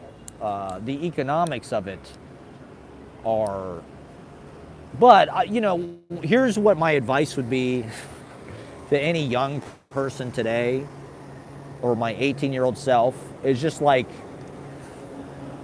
wherever the fuck you are, just dig in and follow your own ideas. Trust yourself. Follow your own fucking ideas, you know? Whatever they are. That's what anybody who's successful, anybody who comes up with something new, part of culture is just people are always looking for something new. With music, people just want to hear new sounds. They want to see something that looks new. They want to see something they haven't seen before. They want to hear something they've never heard before. They want to hear what the newest technology, you know, it's married to the technology in a lot of ways. And an amateur who's just fucking around with something is just as likely to come up with something new as somebody reading things in books, trying to learn things in college, which college is great, but it's more just like a place to think about the world and to think about life. I don't know about learning any kind of, the thing about like, okay, like my job doing video, you can learn everything I know how to do in like an afternoon as far as technical stuff goes. And a lot of people are not even going to learn to be competent in college. They're either competent or they're not, you know. But a lot of people get a degree in video production or something because they sat through a bunch of classes. That doesn't mean they know how to make anything or shoot anything or edit anything. It just means they passed a bunch of classes that they paid for. Whereas I know about 4 things about video, but you got to know how to use it, you know? And that's what I feel like a lot of the last generation has kind of put backwards. There's been, you know, an importance put on accreditation and credentials. And there's almost no way to get real world experience where you get paid, you know? You can't be like Hemingway and be a cub reporter. There's no newspapers. You know, you're a teen music blogger. You know, that's what people did, you know? They were teen music bloggers. And I don't know. I guess there's still an economy out there for it, but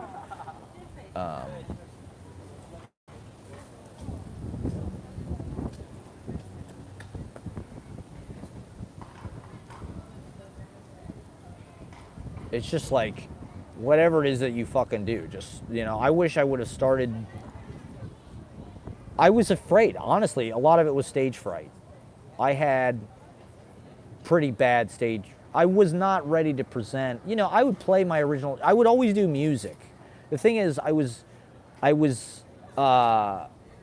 never really that afraid to do music on stage. For one thing, because I didn't really care about it that much. It was just a way to get on stage. And the thing about music is, even if you're bad, you're still loud. So, or you can just say you're punk rock and like, fuck you, we're trying to piss the audience off, So it's like, if the audience is not reacting, you're still loud, so it's not that embarrassing. Music was really just a way to like camouflage my insecurity on stage and just sort of like over enunciate it, I guess, by just being loud. But there wasn't anything that I really saw as like a form that I could just fit into. Like, I thought about trying to do stand-up. I wanted to do stand-up comedy, when I was in middle school and shit. And I thought about trying it in college. And my first line on stage was gonna be, I want to be a stand-up comedian, but I don't want to have to be funny. Because at that point in my life, I was interested in performing on stage. I was writing plays, writing movies, things like that. But, that's different than getting on stage by yourself, doing your own material. Really the only way to do that in our culture is to be a stand-up comedian, which I think is a limitation. That's one of the things I'm trying to change with the open mic, is there should be another form where you can just get on stage and talk, and not a fucking TED talk, not a fucking like PowerPoint presentation, but like not riffing. I hate the word riffing. I hate it. The word riffing is an insult because that's not really what you're doing. You're essaying. It is, as long as you're interesting and so this Gilgamesh talk, I thought it was pretty interesting when I watched it back again. It was pretty funny. I was hitting, there were a few punchlines in it that were probably as funny as anything I do with like material that I just sort of happened to think of.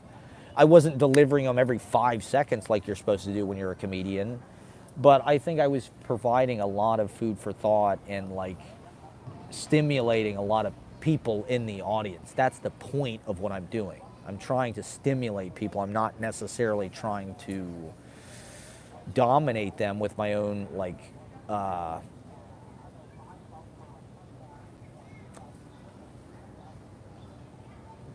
instant comprehensibility, or instant, oh my God, I don't know. It's like, is the ultimate test of show business like, do you make the hair stand up on people's necks?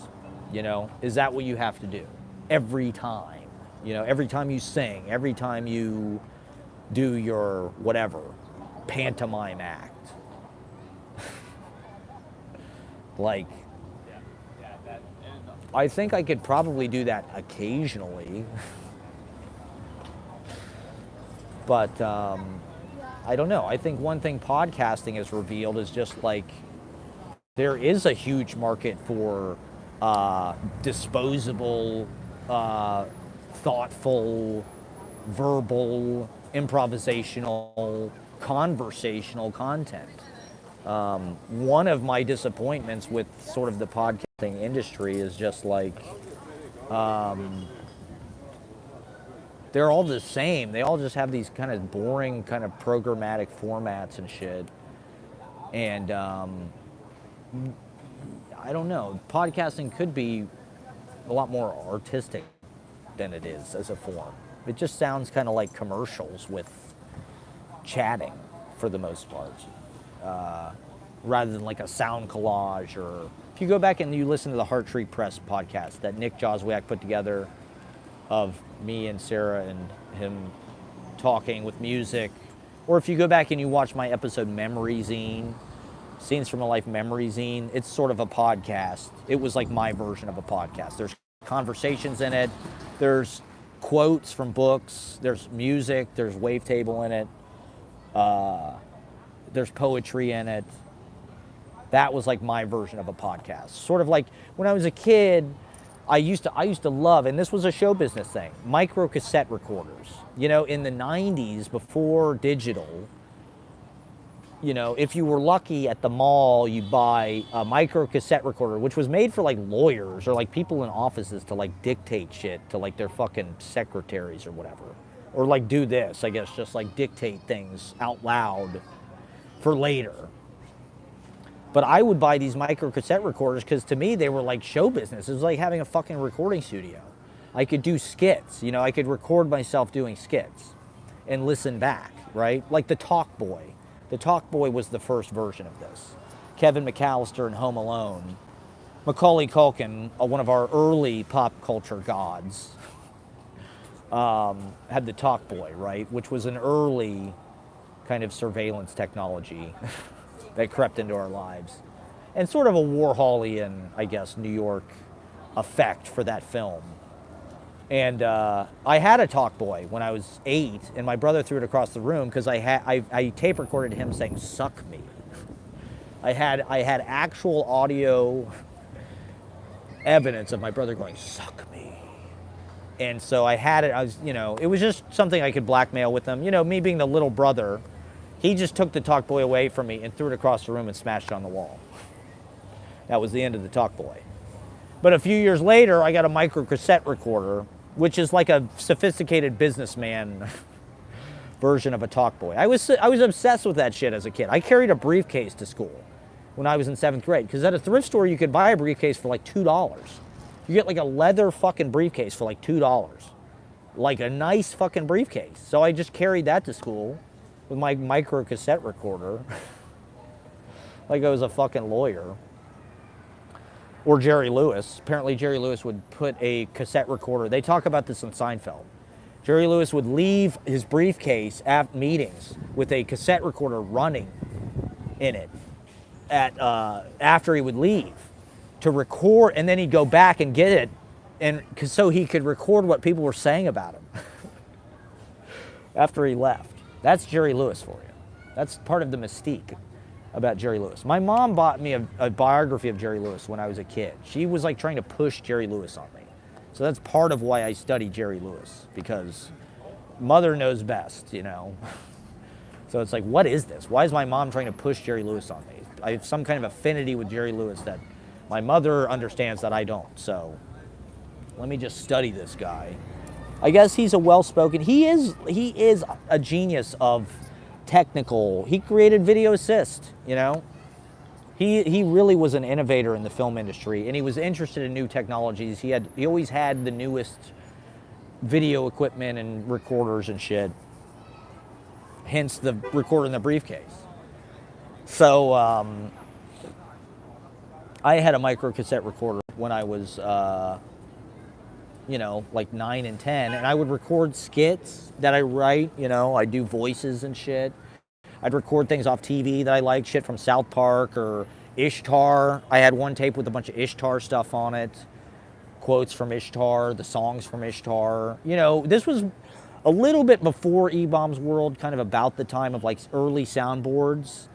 And so, you know, you couldn't just go on YouTube or whatever and watch Ishtar clips. It was like, this was the only way. I had to get the Ishtar tape from the library, record the fucking songs on my micro cassette recorder, because you couldn't record like a video. You know, I didn't have 2 VCRs or anything like that. I'd just record the audio. I'd sit there and listen to the fucking Ishtar songs over and over and over again.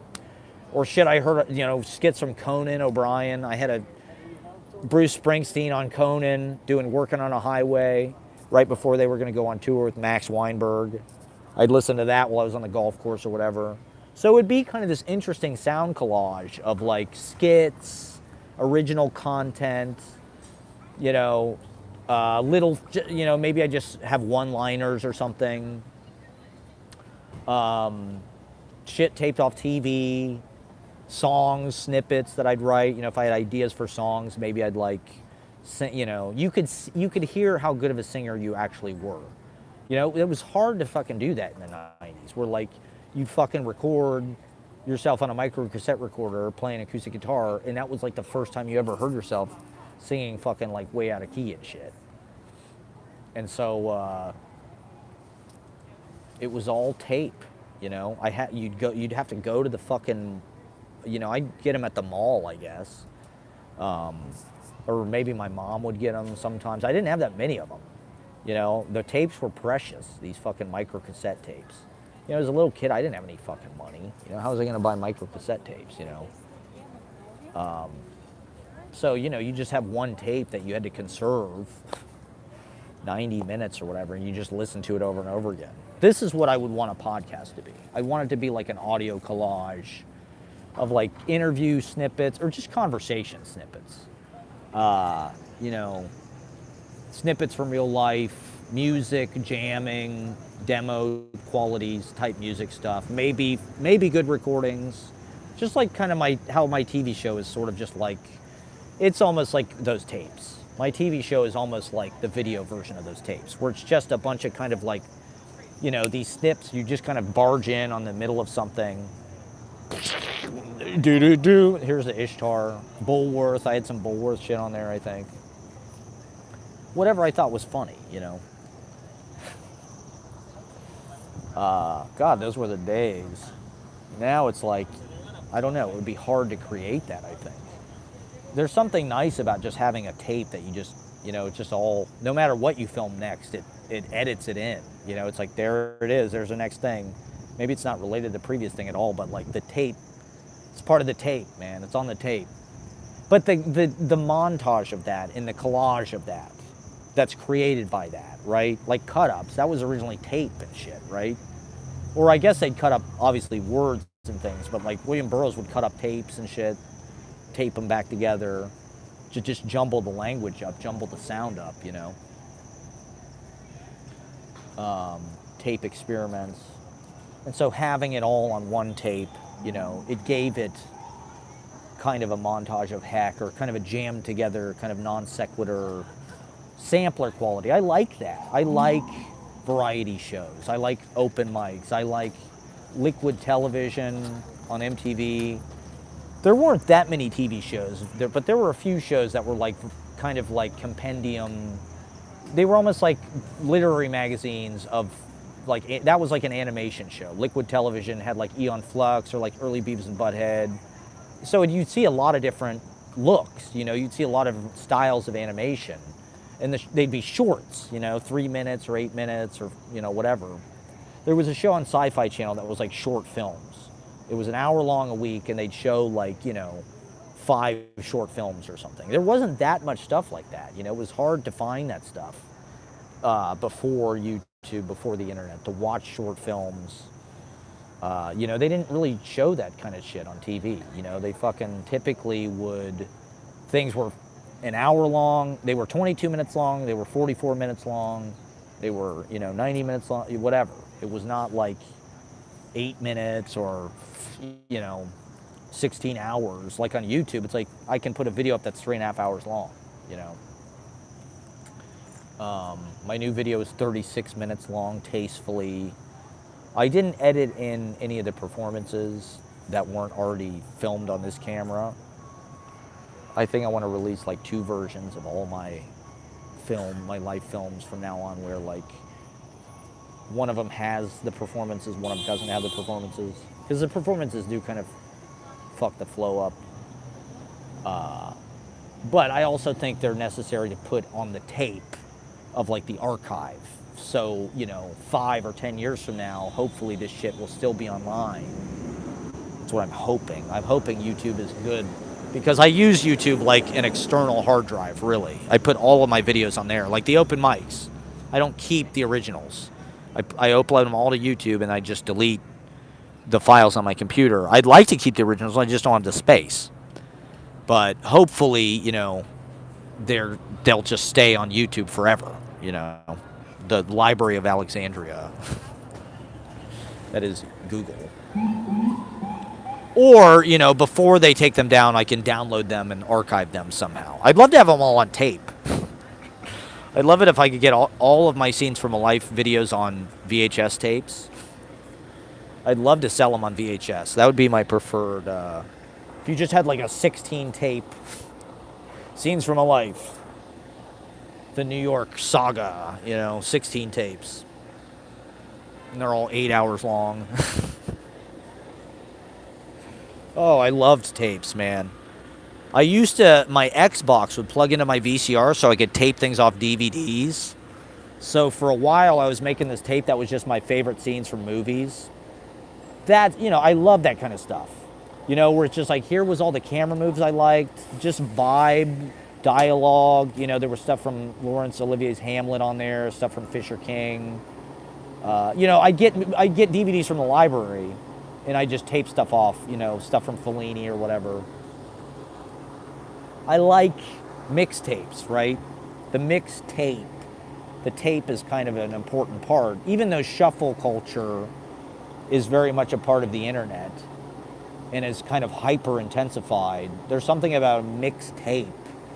The tape being kind of the unifying object. There's an objecthood and a totemistic quality to the tape, and a personal quality that, I don't know. My YouTube videos aspire to be mixtapes. Is that Alfonso Velez? I think that's Alfonso Velez. Let's see if he stops and says hello. I'm live streaming right now. What's up, man? Good. Yeah, man. How are you? Good. Good to see you, dude. Good to see you. Yeah. Soon? Come by anytime, or let me know what you're up to. I'd love to come see you play or something.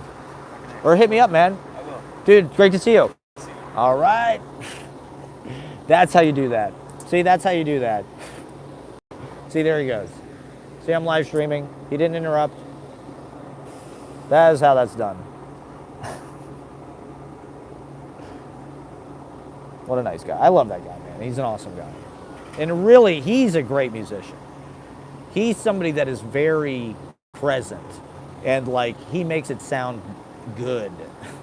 Every time you see him adjusting, he's sensitive to the environment, and he's actually listening.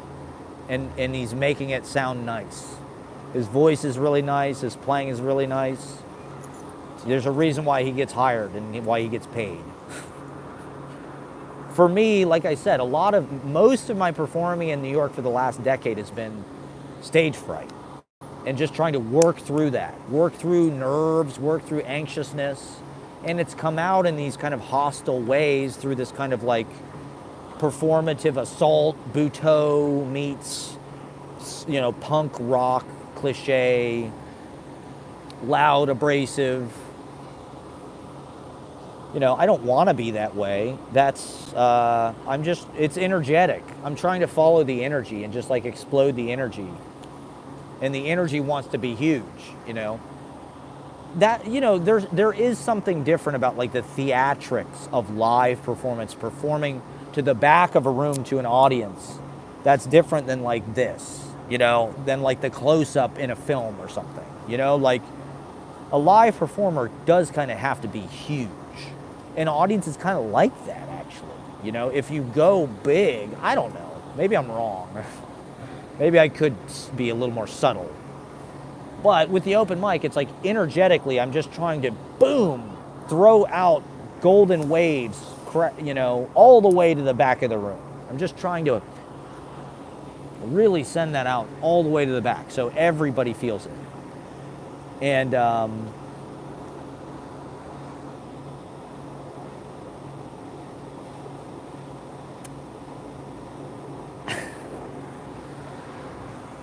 that's a little bit different than that's a different kind of performance priority than if I came out with some specific rehearsed message, monologue, something. Maybe I should try that. I don't know.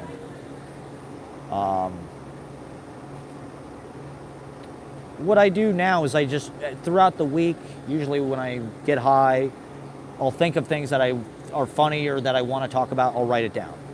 And so that I'll have by the end of the week, I'll usually have 4 or 5 or 6 or 7 or 8 things. It's I can just talk about those on stage. And that's sort of like, it's things I want to talk about. Things I've been thinking about, like, right, like at the beginning of this, I was talking about the insurance thing, right? That was like something that, you know, these two things happened to me in my life in the past week, talking to my brother, and then this flood, this act of God. And so it's just like, it's the lesson I learned, or it's the thing I wanted to impart on the listener today, that, you know, we get ripped off. Sometimes we get ripped off. And it's all just fixed. It's all fixed. The house always wins, you know. And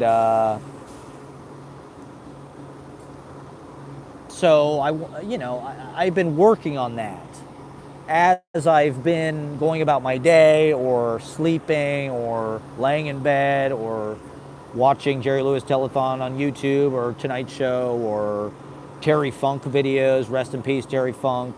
The Funker. Bob Barker died, right? A lot of the great spirits that have been brainwashed into us and propaganda. You know, we these people are beloved because, I mean, they've entertained us. They've given us positive emotions. They've healed us, potentially, but they've also kind of vampirized us, vampirized us. The world is a vampire, and so is Billy Corgan, you know. They make, you know, they make millions and millions and millions and millions of dollars. Jerry Lewis apparently would never wear the same shirt twice. If he wore a shirt once, he would insist that they throw it away because he didn't like wearing dirty shirts. Now, that's something, and I'm sure his shirts were expensive, right? That's not like you or I. You know, look at me. Look at this, you know. I wear the same clothes every day. I'm the opposite of Jerry Lewis. Maybe that's why I don't manifest success, or I'm not as rich as he was. But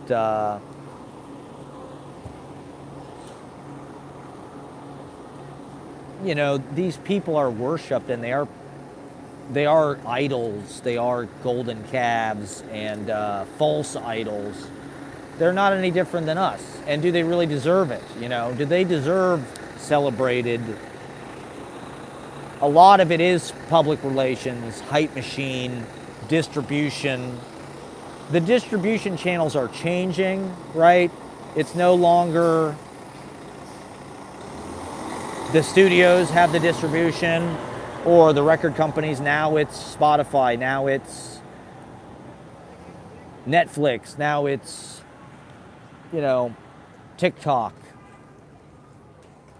They're all scrambling, starting TikTok accounts, starting Instagram accounts. You know, that's the distribution.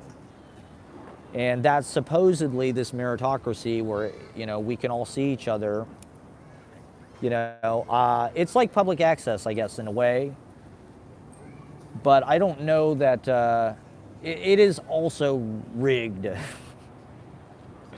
a different way, right? You have to pay to play to some degree to boost your video, but it also, you know, it's the algorithm. The algorithm is our God, and we don't even know what it is. That's just another way of saying that it's rigged. And they'll set it up however they need to set it up to maintain their advantage, you know, or to help whoever they want to help, you know, whoever's going to help them. And God knows how much money you can even make, you know. It's all just set up. It's all just set up to drain you and take as much as possible, even if you're fucking rich, you know. Our society is just designed to be vampiric on each other's finances and take as much as possible. That's capitalism. And I suppose what we're doing is sort of like a utopian pipe dream, where we're trying to evenly distribute, you know, to the best of our ability, but also being conscientious of, you know, with the open mic, you know, it is women and non-white people first, you know. or at least that's part of the algorithm. It's part of the computation, right? There's a number of factors that go into it to make the best show that we can make. It's about showmanship, to gender it, showpersonship. And so I don't know. That's what wrestling's about. What is showmanship? Is showmanship a devilish quality? Is it all just smoke and mirrors? Is it all just costumes and silliness and lowest common denominator, funny faces? Jerry Lewis got famous for, making goofy faces, basically. That's sort of entertainment at its most, elemental. I mean, that's something that we laugh at when we're babies. We just laugh at funny faces, That's not necessarily a bad thing, I don't think Jerry Lewis he's a complicated figure, but he's not all bad. He's not a villain totally. There was a sweetness, to the laughter and the joy, even if it was just about feeding his kind of ego. Maybe, I don't know. The telethon, it's hard to tell. Did he do it really to help those kids? Or did he do it to get on TV 22 hours a year and put his name all over it? And I don't know. As a live show, it's pretty amazing, But it does have kind of circus-like P.T. Barnum qualities that are they're kind of Trumpy, maybe. Not totally. I mean, well, here's the thing: is Jerry Lewis did say he likes Trump because Trump had showmanship. Okay. I read something about we live in a society where performance means more than substance. Trump being the ultimate example of that. Showmanship gone amok. And his rallies, right? Being sort of just gigs. And, just sort of him talking. Just sort of him riffing. They're like his live club dates. I'm doing, this Air Force base, and then I'm doing this fucking high school gym, and then...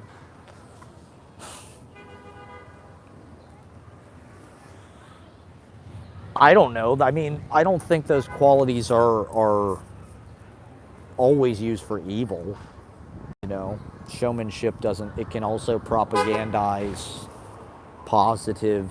That's what I don't know. I mean, I suppose it doesn't have to propagandize everything. My intention with showmanship, for lack of a better word, is, I don't know, we live in a society of spectacle, but it's also Greek tragedy. What did they have? They had theater. Look at these amphitheaters they had. That was live performance. That was, like wrestling. They're trying to talk to the gods. Think about how many fucking people are at a wrestling show. There's 20,000 people in an arena watching a scene play out. When Steve Austin and The Rock and Vince McMahon are in the middle of the ring with microphones talking to each other, that is a fucking scene. And they may have rehearsed it, sort of. But there's 20,000 people watching that. You're not going to find that on Broadway. You're not going to find that at a play, There is something about when you go bigger that makes it like poetry, right?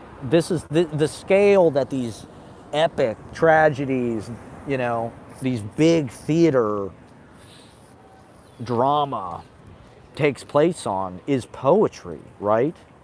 They have to speak in poetry because that is the extreme of the situation. They're talking to the gods. They're talking in poetry. They're talking in myth. That's why we go there, right? That's why we go to the theater, to hear poetry. The Shakespearean characters are talking in poetry, The Wallace Shawn characters are talking in poetry. The David Mamet characters, or the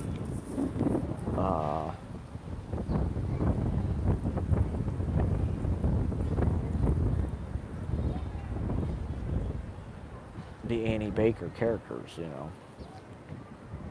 And they're pushed to that level by life. And I don't know, life is poetry, speech is poetry. That's what theater is trying to capture.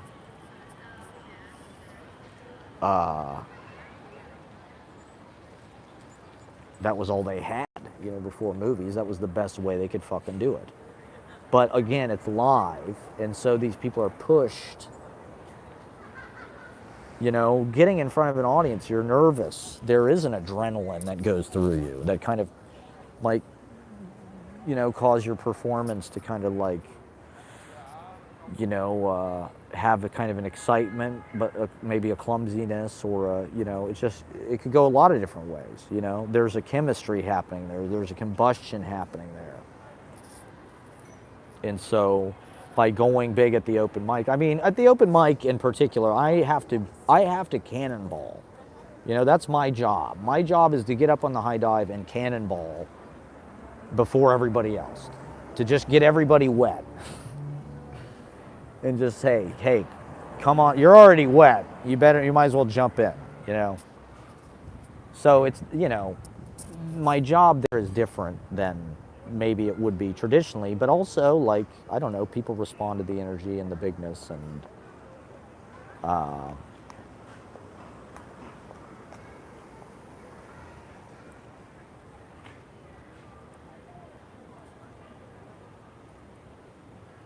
it's also learning. You're learning how small you can be. You're learning how little you can do. You're learning what the audience sees, how much they see. They see everything. They see the look on your face. Johnny Carson is always doing these takes and shit. A lot of his comedic shit is he just makes faces. Obviously, same with Jerry Lewis.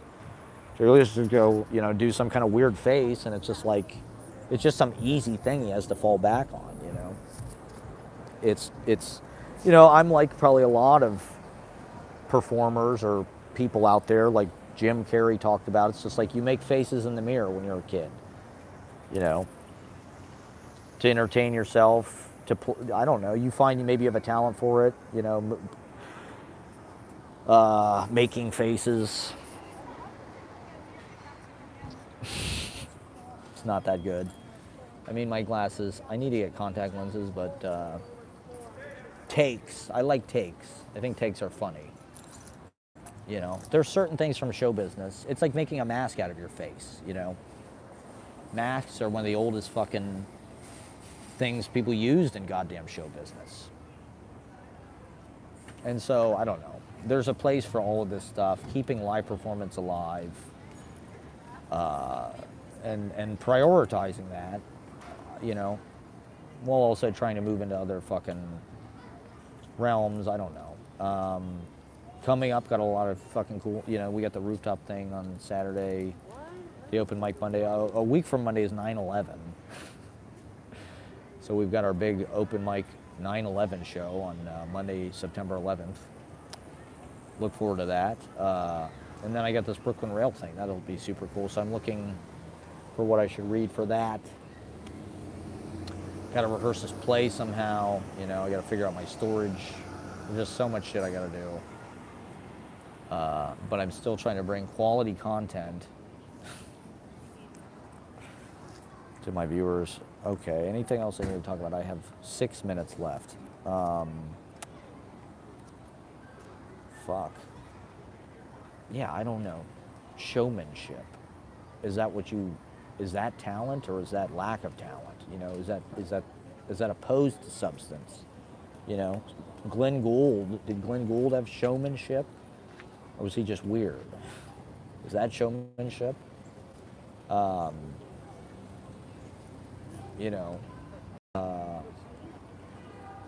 don't know, making the audience happy, making them laugh.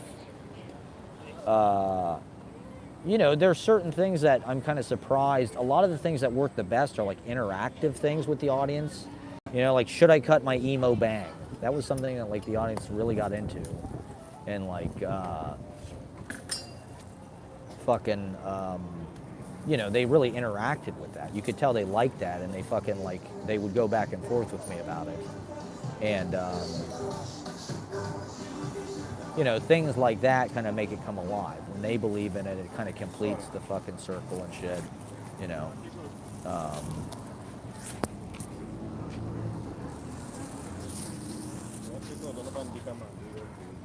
right, maybe I'll start walking for the last 5 minutes. Okay. Ooh, low battery. Okay, yeah, so I'll have to charge. Okay. Did I get all my shit? Let me just make sure I got all my shit here. Yeah, I think so. Okay. I don't know. These guys need to sit down. I've been sitting there for 2 fucking hours.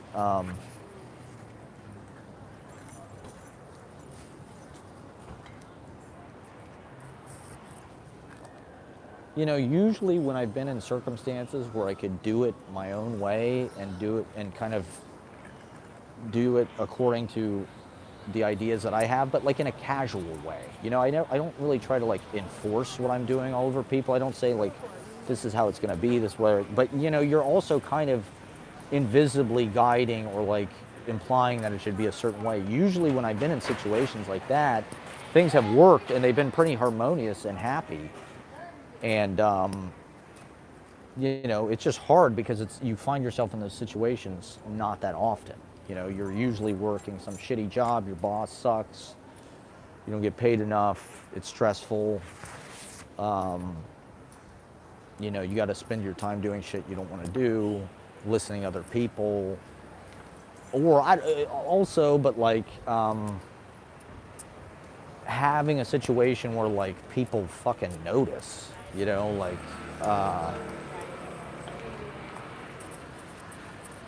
if you're able to get a clubhouse, you know, or like a third place, you know, I think there's just been so much, it's been really hard to near impossible to be an artist in a big city. It's kind of a miracle that I've been able to do it, but I've only been able to do it by turning myself into kind of this like dodging, kind of like irresponsible financially mooch, you know, for the most part, or like living way under circumstances, living dangerously, you know, poor and not having health insurance. It's like sacrificing a lot, you know, is the way. Oh, here's the other thing I wanted to fucking talk about. My friend was saying a lot of these people who go to MFA programs get a stipend. They not only get their shit paid for, but they get a stipend of like $30,000 or $40,000 a year. I didn't know that. That kind of pisses me off, actually. You know, I didn't know. She was saying a lot of them are like, most of them, the MFA program prefers to have people just out of undergrad. You know, they like having 22-year-olds. So that, oh my God, I can't believe there are kids going straight from undergrad to get to MFA programs where they're making 30 grand a year when they're 22 to fucking, you know, write bullshit poetry or adjunct or teach fucking, you know, freshman composition. It's like, I haven't made 30 grand a year ever in my life. I've never made $30,000 in 1 year. Even when I worked. There, you know, it's just like, I don't know. I obviously should try to figure out how to get involved with that as soon as fucking possible. You know, I should probably try to get into an MFA program where I'm making 40 grand a fucking year when I'm 22. And then these people bitch about like their adjuncts when they get out and stuff. It's like, I'm 38. I don't know. And well, this goes back to the thing that I talk about, just like people are too focused on credentials. There's no place for real things to work, because everybody is bound up in some job that like either you have an MFA and you're getting paid to do it, or you do not exist. You know, they don't respect you. They don't fucking care about you. They're not going to give you anything. You can't get a job. Like, I'm not qualified to teach anything. You know, I couldn't teach a poetry class. I couldn't teach an English class because I don't have a fucking master's degree. Yet I've been doing poetry, and I've been obsessed with poetry and learning about poetry nonstop for 15 years. I run this fucking open mic. I publish shit, you know, like, among other things. It's like I have a lot of experience and knowledge in poetry, right? None of that fucking matters at all, right? It doesn't mean anything. I couldn't get any fucking job with any of this, you know? Whereas if I had an MFA, I could probably get a fucking job today, maybe. I don't know. So that's how it was in fucking theater too, to my disappointment. It was like you couldn't even audition for any of the regional theaters unless you had a master's degree. It's like you didn't qualify. You know, that was a huge eye opener to me when I got to undergrad. I didn't realize that literally they give all of the good parts to the grad students. Like literally, they were not going to give you a lead role if you were an undergrad. It was not going to happen because they're invested in this whole fucking graduate student thing. And it's just a bureaucracy. It's taken over because they want you on the payroll. You know what I mean? They want you under their fucking thumb. They want to control what you're writing. They want to control what you're thinking. They've just domesticated the entire literary fucking population of this country. And it's a way, just like in movies, they're trying to put the cart before the horse. You know, they're trying to figure out how to monetize the business of literature, you know, and they have. They just sell you, you know, okay, you're a writer now. You fucking qualified. We either got money from the government to pay for this, or the endowment or whatever, scholarship money. And, you know, I'm sort of actively working against all of that. That's the whole point of what I'm doing. You know, none of the writers I admired really were fucking professors for the most part. They were all out in the real world, you know, or bohemian or something. So that's the example. We're living it, we're doing it, we're proving that it can be done, and we want it to explode. You know, the only way this is going to work is if it just explodes into a cultural phenomenon where people create an alternative. You know, we're creating an alternative biosphere and rhizome through these open mics. You know, through the open mics, through the readings, through the publishing, the zines, through the live streams, through the YouTube vlogs, through the plays, through the movies, through the events, through the live events, through hanging out, through the conversations, through the DMs, through Instagram posts.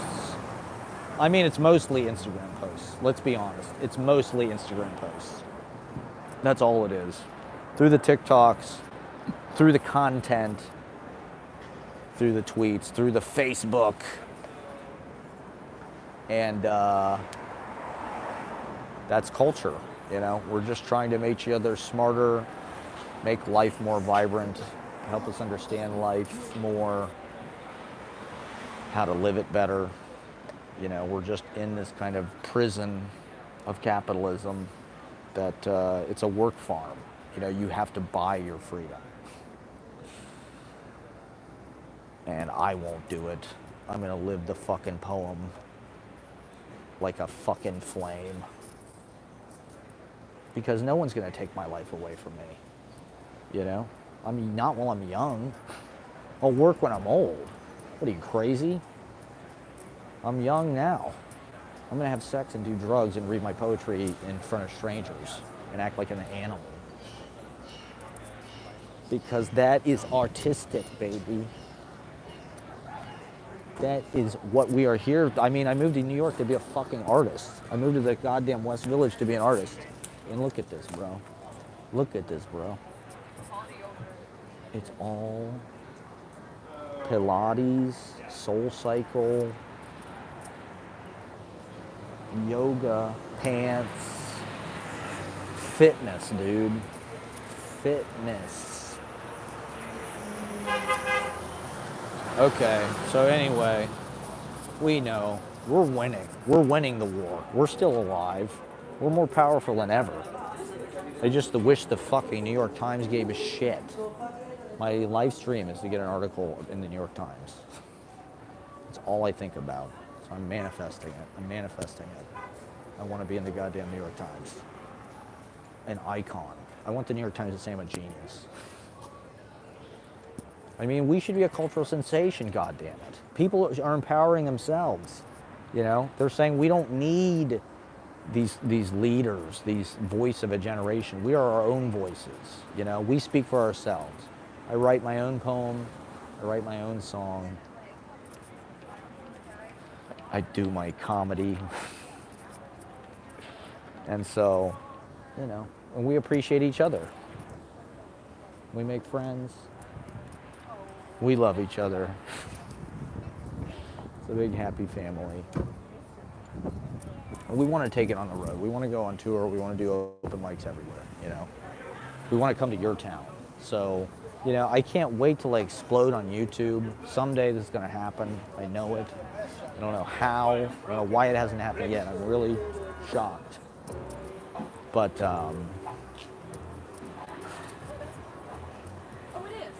I mean, I should already have like, there should already be like 500,000 views on this. You know. People should be adopting me as their spiritual leader so they can empower themselves. Just kidding. Okay, well anyway, this was a nice little walk, wasn't it? I should have did the whole show like this. I knew it. I knew I should have did the whole fucking show like this. Oh well. Well, thank you for watching. And like and subscribe. Tell your friends. I know, I can feel it. The breakthrough's gonna happen. You know, it just, people's eyes are closed. They're not looking. They're not looking. You know, they're not looking for this. But it's what they want. You know. It's what we need. We're healing. It's healing. You know? It's what people have always done. You know? They can't take this away from us and just make us passive consumers of media. You know, just sitting on the couch watching fucking, you know, the Lily Depp weekend show, okay? We're not gonna do that. We're gonna make our own Lily Depp weekend show, okay? Sex, drugs, Molly. I mean, I guess if I was fucking Johnny Depp's daughter, I'd probably do that show too. So anyway, I don't know. We're trying to just get better, you know? We're trying to just get better. And it's New York. There's a lot of fucking talented people. They need to meet each other. They need a place to gather, see each other. You know, there needs to be a fucking